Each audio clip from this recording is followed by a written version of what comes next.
కీస్లాట ఘటనను రాష్ట్ర ప్రభుత్వం సీరియస్ గా తీసుకోలేదని వైసీపీ నేత బొత్స సత్యనారాయణ విమర్శించారు. ఈ ఘటనకు ఖచ్చితంగా ప్రభుత్వం బాధ్యత వహించాల్సిందేనని స్పష్టం చేశారు.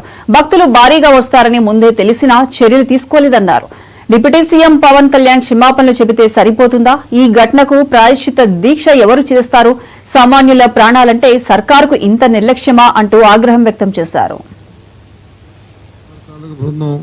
మంత్రులుగా 6 మంత్రులు వారితో పాటు వారి డిప్యూటీ ఉప ముఖ్యమంత్రి మరి బృందం అంతా కూడా వెళ్ళి వారు ప్రత్యక్షంగా పరోక్షంగా చూశారు. వారి మాటలు కూడా విన్నాం. వారు చెప్తున్నవి ఒక విషయం ఏంటంటే, ఈ జరిగిన సంఘటన అంతటినీ దేవస్థానం బోర్డు అధ్యక్షుడు ఉన్నారు, వారు అంటారు ఇది దైవ నిర్ణయం అని అంటారు. సరే, నాకు ఏమనాలో అర్థమాలే. ఇది హైందవ ధర్మంలో ఇది ఏ రకంగా దీన్ని రక్షిస్తామో, దీన్ని ఎలా సమర్థించుకుంటామో అసలు ఆలోచించవలసిన అవసరం ఉంది. అది నిర్లక్ష్యమా? ఈ కార్యక్రమం నాకు అర్థం అవ్వలే. అసలు నేను సూటిగా ఈ ప్రభుత్వాన్ని ప్రశ్నిస్తున్నాను.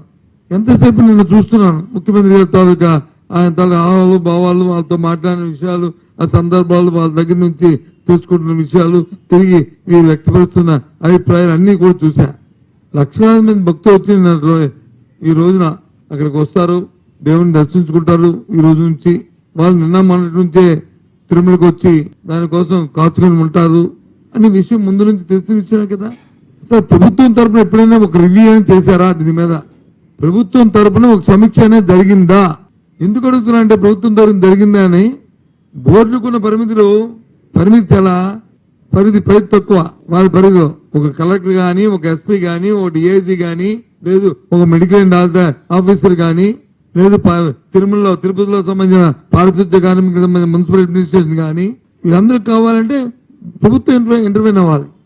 ఇంతకుముందు జరిగేది అలాగది.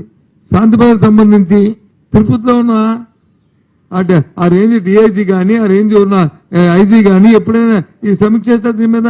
ఈ 3-4 రోజుల్లో ఎక్కడుంది మరి గవర్నమెంట్? ఎందుకు ఆ డిఐజీ